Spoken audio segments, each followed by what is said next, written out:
하나님 주시는 말씀 같이 보겠습니다. 에베소서 6장 1절에서 3절까지 말씀입니다. 에베소서 6장 1절부터 3절까지 말씀 찾으셔서 한 음성으로 함께 읽도록 하겠습니다. 함께 읽습니다. 자녀들아, 주 안에서 너희 부모에게 순종하라. 이것이 옳으니라. 내 아버지와 어머니를 공경하라. 이것은 약속이 있는 첫 계명이니 이로써 내가 잘되고 땅에서 장수하리라. 아멘. 오늘 어버이 주일입니다. 효도를 제대로 해본 적이 없어서 설교하는 게 부담이 됩니다만은 하나님의 말씀이 워낙 이 부분을 강조를 하고 있기 때문에 오늘 우리가 매일 이렇게 살아야 되지만 하나님이 이 어버이 주일 부모 공경에 대해서 우리 믿음의 공동체에게 또 하나님의 자녀들에게 주시는 하나님의 음성을 듣는 그런 시간이 되었으면 좋겠습니다. 오늘 2절을 보니까 이렇게 말씀을 하고 있습니다. 내 아버지와 어머니를 공경하라. 이것이 약속 있는 첫 번째 계명이다. 하나님께서 이스라엘 백성들을 출애굽시키셔서 시내 산에 데려다 놓으시고 이제 자기 백성들과 첫 만남을 가지시죠. 그때 하나님이 첫 번째 주신 명령이 뭐냐? 이 십계명입니다. 내 백성은 이렇게 살아야 된다. 그러니까 삶의 방향을 주신 거예요. 하나님의 공동체는 하나님의 백성이라면 이 계명은 기본적으로 지켜야 돼 하고 10계명을 주셨는데요.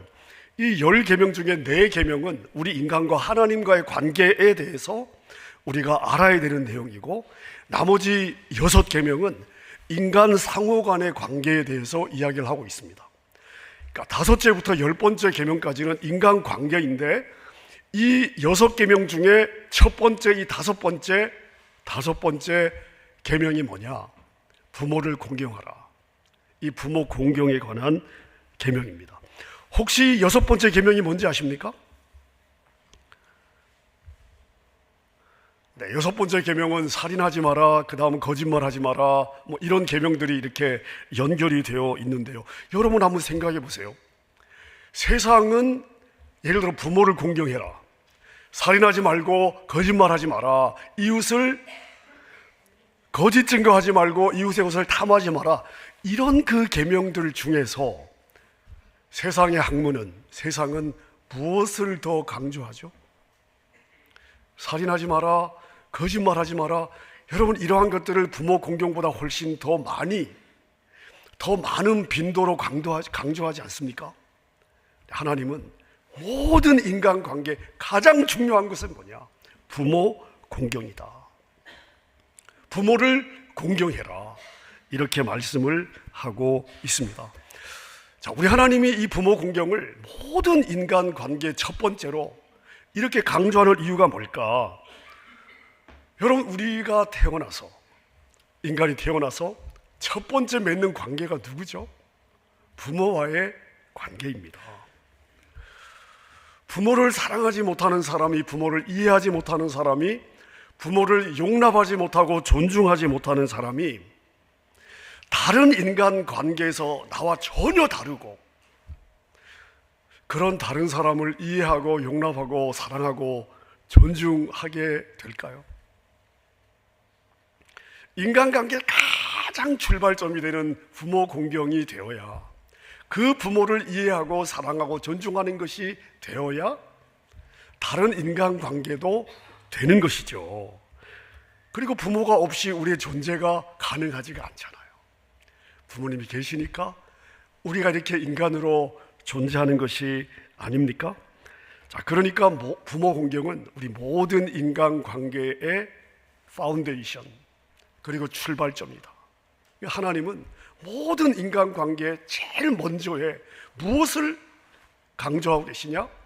너의 아버지와 어머니를 공경해라, 이렇게 말씀하시는 거예요.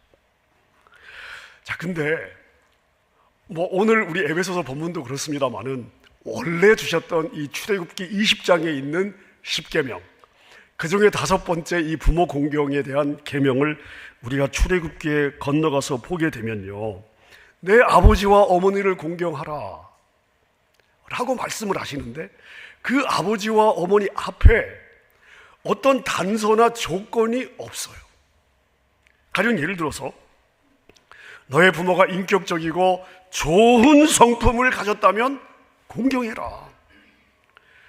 너의 부모가 너에게 교육을 잘 시켜주었다면 공경해라. 너의 부모가 너에게 쓸만한 넉넉한 유산을 물려주었다면 공경해라. 그리고 너의 부모가 너에게 상처를 주지 않았다면 공경해라. 여러분, 이런 단서가 없어요. 하나님의 이 계명은요, 좋은 성품이 아니어도, 멋있는 인격자가 아니어도, 제대로 교육을 시켜주지 못했어도, 많은 유산을 물려주지 못했어도, 자라면서 나를 고생을 시켰어도, 나에게 상처를 많이 주었다 할지라도 조건이 없어요. 단서가 없습니다. 너의 부모이면 공경해라. 이렇게 말씀을 하십니다. 신명기 5장 16절을 보면요, 이 명령을 다시 한번, 이 말씀을 다시 한번 반복하면서 여기서 아주 중요한 한 단어가 있습니다. 한번 찾아보세요. 너는 너의 하나님 여호와께서 명령한 대로 너의 부모를 공경하라. 부모를 공경해야 되는데 왜 공경해야 돼요? 하나님이 뭐 하셨기 때문에?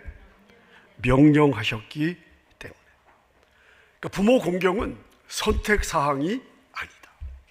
해도 되고 안 해도 괜찮은 것이 아니라 반드시 해야 되는 거예요. 왜냐하면 하나님의 명령이에요. 이건 그냥 우리가 따라가야 되는 거예요. 근데 이 부모 공경에 대한 하나님의 명령이 얼마나 엄중한가 하면, 부모에게 패역한 자식이 있다면, 패류나 있잖아요. 부모에게 반항하고 부모를 거역하고 부모에게 패역한 자식이 있으면 어떻게 할 거예요? 하나님의 명령에 의하면 돌로 쳐 죽여라. 와, 여러분, 자식을 돌로 쳐 죽이래요. 무시무시하지 않습니까? 신명기 21장 말씀 한번 읽어보겠습니다. 18절부터 제가 읽어보겠습니다. 사람에게 완악하고 패역한 아들이 있어. 완악하다는 것은 아주 못되고 고집이 세다는 이야기예요. 사람에게 완악하고 패역한 아들이 있어 그의 아버지의 말이나 그 어머니의 말을 순종하지 아니하고 부모가 징계하여도 순종하지 아니하거든 그의 부모가 그를 끌고 성문에 이르러 그 성읍 장로들에게 나아가서 그 성읍 장로들에게 말하기를 우리의 이 자식은 완악하고 패역하여 우리의 말을 듣지 아니하고 방탕하며 술에 잠긴 자라 하면 그 성읍의 모든 사람들이 그를 돌로 쳐 죽일지니 이같이 내가 너희 중에서 악을 제하라. 패역한 아들은 돌로 쳐 죽여서 하나님의 공동체 안에서 악을 없애라는 거예요. 그리하면 온 이스라엘이 듣고 두려워하리라.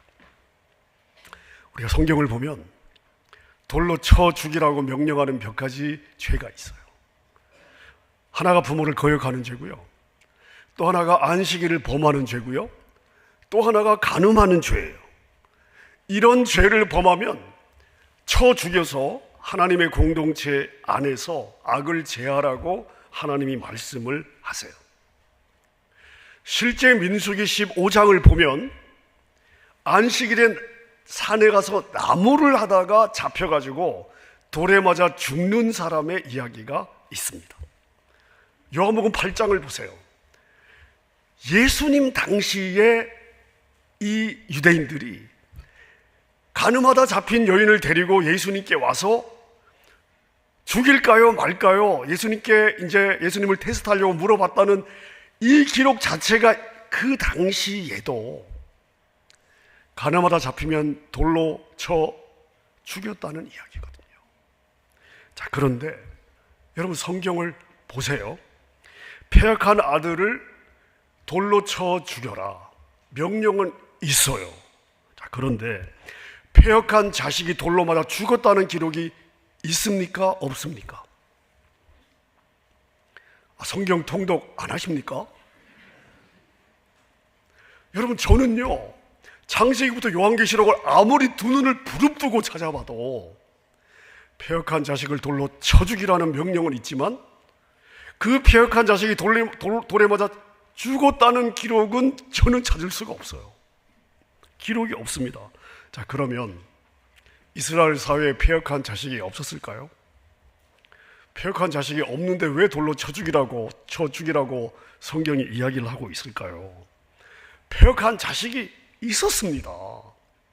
근데 그러한 기록이 성경에 없는 이유는 무엇일까요? 자, 패역한 아들을 돌로 쳐 죽이기 위해서는요, 반드시 거쳐야 되는 절차가 있어요. 패역한 아들을 돌로 쳐 죽이려면 부모가 자기 자식을 끌고 성문 앞으로 나아가서 그 공동체 어른들에게 내 이 자식은 패역한 아들이요 라고 고발을 해야 돼요. 자, 그러면 그 공동체는 그 자식을 돌로 쳐 죽이는 것입니다. 근데 그러한 기록이 없다는 것은 뭘 의미할까요?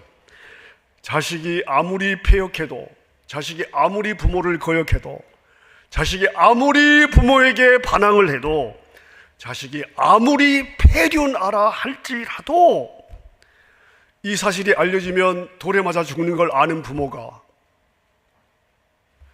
자기 자식을 패역한 아들이라고 고발을 해요? 패역한 아들이 없어서가 아니고, 아무리 지 자식이 패륜하여도 패역한 아들이고 부모에게 반항하고 거역한다 할지라도 돌에 맞아 죽기 이전에 자기 자식의 장래를 생각해서 부모는 그걸 자기가 끌어안는 거죠. 아들의 그 이야기가 공동체에 알려지는 자체를 부모는 원하지 않습니다. 여러분, 이게 부모님의 마음이에요. 자, 그럼 부모를 공경한다는 것은 어떤 의미일까요? 몇 가지 저희가 말씀을 통해 생각해 볼 수가 있는데, 부모 공경의 첫 번째는 뭐냐 하면 부모님에게 순종하는 것입니다. 부모님에게 아무리 용돈을 많이 드려도요, 순종하지 않으면 공경하는 것이 아니에요. 성경이 말하는 부모 공경의 첫 번째는 뭐냐? 부모님께 순종하는 거예요. 성경을 보십시오. 믿음의 사람들은 한결같이 부모님의 말씀에 순종하고 있습니다. 이삭을 보세요. 아버지 아브라함이 모리아산에서 자기를 결박해서 하나님께 제물로 바치려고 하는 그 순간에도, 결박을 당하고 죽임을 당하는 그 순간에도 따지질 않아요. 반항하지 않습니다. 그대로 순종하죠. 그래서 예수님의 순종을 이야기할 때 성경의 기자들이 누구를 얘기를 해요? 이삭하고 비교하는 거예요. 이삭은 순종하는 아들이었어요. 요셉을 보세요. 형들이 자기 미워하는 거 다 알잖아요. 그래도 아버지가 형들한테 먹을 거 갖다 주라고 심부름을 보내니까 토 안 달고 형들에게 갔다가 어려움을 당하잖아요. 성경에 나오는 모든 믿음의 자녀들은 부모님에게 순종하는 모습을 보이고 있습니다. 근데 여러분, 이렇게 한번 생각해 보십시오. 부모에게 순종하면, 자녀가 부모에게 순종하면 부모에게는 큰 기쁨이 될 것 같습니다. 기쁨이 될 것 같아요. 근데 무슨 복이 되죠? 만약에 자녀가 부모에게 순종한다면 그 복은 부모의 몫일까요? 자녀의 몫일까요? 전 자녀의 몫일 것 같습니다. 한번 생각해 보세요. 여러분의 자녀들이요, 자기들 인생에서 부모에게 순종하는 것이 자기에게 복이 된다는 것을 빨리 깨닫고, 정말 더 이른 나이일수록 이걸 알고 부모님의 말씀에 순종한다면, 부모님의 주시는 말씀을 귀담아 듣는다면 누구에게 복이에요? 자기들에게 복이죠. 여러분, 인생의 시행착오를 얼마나 많이 줄일 수가 있겠습니까? 제가 보면요, 주시는 그 명령들이, 자녀들에게 부모를 공경하라고 하시며 주시는 명령들이, 자녀들이 부모를 공경하면 그게 다 누구에게 복이 되냐? 제가 보니까 다 지 복이에요. 자기 복이에요. 자기 복. 자, 성경이 말하는 부모 공경의 또 다른 의미는 뭐냐 하면 부모님을 존경하는 것입니다. 존경하는 거예요. 이 존경이란 단어의 의미는 뭐냐면 무겁다라는 의미거든요. 무겁다는 거예요. 무겁다. 다시 말하면 부모를 존경한다는 것은 부모를 가볍게 대하지 않고 무겁게 대한다는 거예요.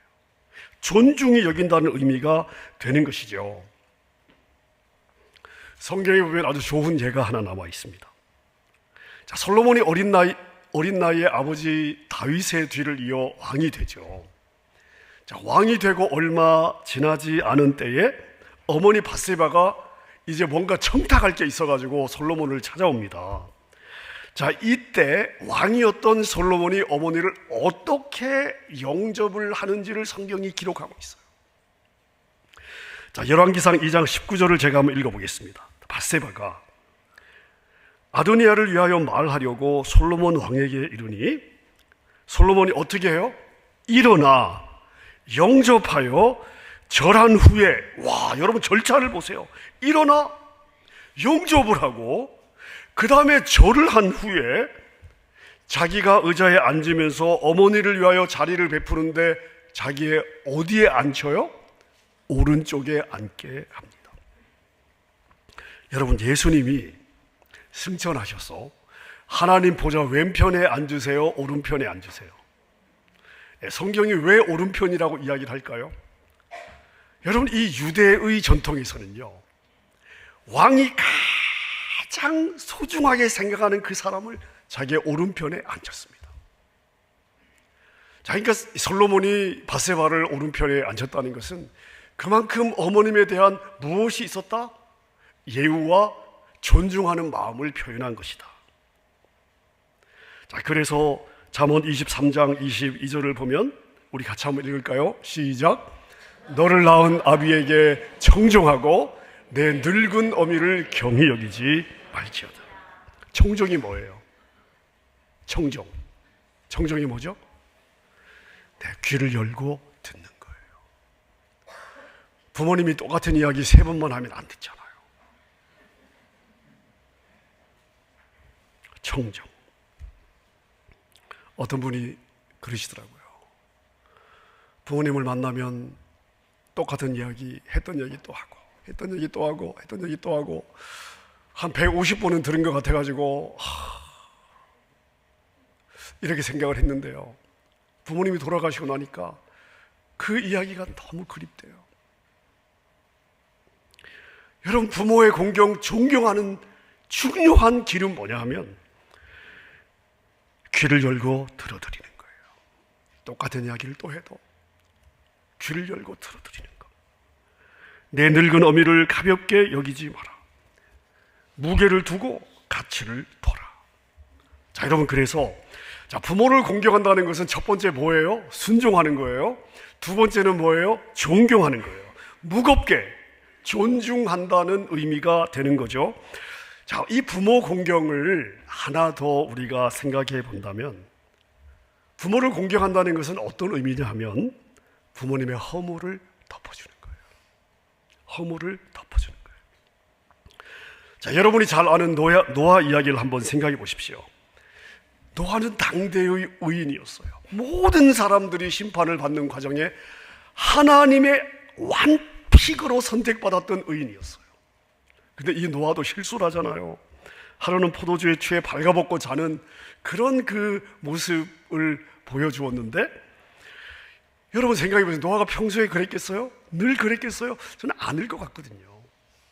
근데 이날 포도주를 좀 거하게 마신 거예요. 좀 땡겼나 봐요. 그 취했어요. 자기 통제가 안 되잖아요. 이게 벌거벗고 잠을 자게 된 거예요. 근데 누가 봤냐? 세 아들 중에 둘째 아들이었던 함이 그걸 본 거예요. 충격을 받았겠죠. 그리고 나가서 형과 동생에게, 셈과 야벳에게 자기가 본 아버지의 모습을 이야기를 한 거예요. 근데 성경의 문맥을 보세요. 좋게 이야기를 하지 않았던 거예요. 자, 근데 그 이야기를 들은 셈과 야벳은 어떻게 반응을 하죠? 같이 허물에 참여하나요? 그 허물에 동조하나요? 마음이 흔들려요? 아니에요. 즉시로 아버지께 달려가 뒷걸음질을 쳐 아버지의 허물을 덮어줍니다. 여러분, 사람의 기본 심성이 이럴 때 나오는 것이 아닐까요? 자, 근데 중요한 것은 뭐냐면요, 이 스토리에서, 이 노아의 이 스토리에서 중요한 것은 뭐냐? 자, 부모가 허물이 있어요. 허물을 보였어요. 분명히 잘못한 거예요. 자녀에게 그런 모습을 보이면 안 돼요. 자, 그런데 이 부모의 허물에 대해 자녀가 보인 태도에 대해서 하나님께서 각 인생에게 그 부모에게 보인 태도에 정확하게 갚으신다는 거예요. 무섭지 않습니까? 와, 여러분, 저는요, 참 진짜 이럴 때 우리 하나님은요, 너무나 무서우신 분이에요. 너무나 정확하시다. 함을 보세요. 자기뿐만 아니라 자기 후대의 저주를 받아요. 셈과 야벳은요, 자신의 당대뿐만 아니라 후손들의 운명이 여기서 결정이 나요. 복을 약속받습니다. 여러분, 생각해 보세요. 부모님이 공경할 만한 성품을 가졌어요. 공경을 받을 만한 인격을 가졌어요. 누가 공경을 못하겠어요? 여러분, 그건 그 자식이 어떤 심성을 가졌더라도 그냥 공경하게 되어 있는 거예요. 하지만 부모가 허물이 많아요. 살아온 행적도 뭐 그렇게 크게 별 볼 일이 없어요. 따르고 싶은 성품도 아니에요. 성질도 급해요. 나한테 상처도 많이 주었어요. 여러분, 그럼에도 불구하고 그 부모의 허물을 덮어주고 용납해주고 이해해주고 그 부모의 노년이 아프지 않도록 그 부모의 마음을 감싸준다면 결국 그 복은 누가 받느냐? 내가 받는 거예요. 그 복은 내가 받는 거예요. 여러분, 우리 하나님은 내 마음에, 내 심중에, 내 중심의 선택을요, 절대 거저 넘어가지 않으세요. 반드시 갚으세요. 그 하나님도 이 부분을 지적하시잖아요. 아니, 눈에 보이는 너의 부모를 공경하지 않는데 무슨 눈에 보이지 않는 부모를 공경하냐? 그게 가능하냐? 가능하지 않다. 이런 맞는 이야기 아닙니까? 레위기 19장 3절에 보니까 너희 각 사람은 부모를 경외하고 나의 안식을 지키라. 나는 너희의 하나님 여호와니라. 여기 지금 부모를 공경하는 지금 말씀을 하시면서 경외하라고 말씀을 하십니다. 여러분, 성경에 누군가를 경외하라고 성경이 이야기하는 대상이 두 대상밖에 없어요. 하나는 하나님이고 하나는 부모입니다. 왕에게도 너의 왕을 경외하라는 표현을 성경은 쓰지 않아요. 왕에게 복종하라고 이야기하지 왕을 경외하라고 말하지 않아요. 심지어 왕에게도. 근데 성경은 하나님을 경외하라. 경외라는 게 존경과 두려움의 마음을 가지라는 거잖아요. 그 동일한 마음을 누구에게 가져야 된다? 부모님에게 가져야 된다. 성경이 오직 사용하는 이 경외 두 대상은 하나님과 부모예요. 여러분, 이만큼 중요하기 때문에 10계명의 여러 계명, 너 이거 반드시 지켜야 돼, 나의 백성은 이거 지켜야 되는 거야 하고 10계명을 주셨는데 10계명 중에 유일하게 이 계명을 지키면 내가 복을 줄게 라고 하나님이 복을 약속하신 계명이 부모 공경에 대한 계명이에요. 출애굽기 20장 12절을 보세요. 내 부모를 공경하라. 그리하면 너의 하나님 여호와가 너에게 준 땅에서 내 생명이 길리라. 신명기서를 보면요, 여호와 하나님 여호와가 너에게 준 땅에서 너의 생명이 길고 복을 받으리라. 약속 있는 계명이 되는 거예요. 말씀을 정리하겠습니다. 여러분, 우리가 부모님을 공경해야 되는데요, 이게 보면요, 뒤로 미뤄서는 안 되는 명령이에요. 뒤로 미뤄서는 안 되는 계명이에요. 부모 공경은요, 지금 해야 돼요. 왜냐하면 주시는 명령의 시제가 과거가 아니에요. 미래가 아니에요. 현재예요. 왜요? 우리 부모님은 기다려주지 않으시죠. 여러분, 다른 계명은요, 예를 들어서 이 6번째부터 10계명까지 다른 계명, 10계명의 모든 다른 계명은요, 내가 지금 못 지키잖아요. 자, 그러면 내가 다음에 회개하고 지키면 돼요. 자, 그런데 부모에 대한 공경은 어떤 계명이냐? 시한부 계명이에요. 부모님이 살아 계실 때만 지킬 수 있는 계명이에요. 부모님이 돌아가시고 나면 지킬 수가 없어요. 지키고 싶어요. 회개했어요. 지키고 싶어요. 지킬 수가 없는 계명이에요. 순종도 지금 순종해야 되고요. 존경도 지금 존경해야 되고요. 마음을 들여도 지금 마음을 표해야 되는 거예요. 지금이어야 되는 거예요. 여러분, 우리 교회에 여러 귀한 어르신들이 있습니다. 변함없이 교회를 지키시고, 그리고 늘 무릎으로 교회와 우리 공동체를 축복해 주시는 우리 교회의 어른들이 있습니다. 구순을 넘는 우리 어른들, 또 구순에 거의 가까운 우리 공동체의 어르신들이 있습니다. 우리 이부 예배 늘 똑같은 자리에서 예배를 드리신 우리 이혜령 목사님, 올해 구순이세요. 누가 구순으로 보시겠습니까? 70대 초반 아닙니까? 우리 이혜령 목사님, 삼부 예배 늘 오셔서 자리를 지키시는 우리 정혜원 장로님, 우리 이교섭 장로님, 또 우리 김영석 권사님 삼부 예배 오시는 거의 구순에 이제 가까우신 분들이 또 몇 분이 계세요. 아마 저희 공동체에서는 제일 연로하신 어른들이실 것 같습니다. 저는 우리 공동체의 어르신들이 정말 건강하셔서 우리 후손들 앞에서 멋진 믿음의 모델들로 믿음의 모습들을 계속 보여주셨으면 좋겠다 싶습니다. 아마 여러분 가운데 육신의 부모님이 돌아가신 분들도 계실 것 같습니다. 여러분, 우리 교회의 어르신들이 우리의 부모님이세요.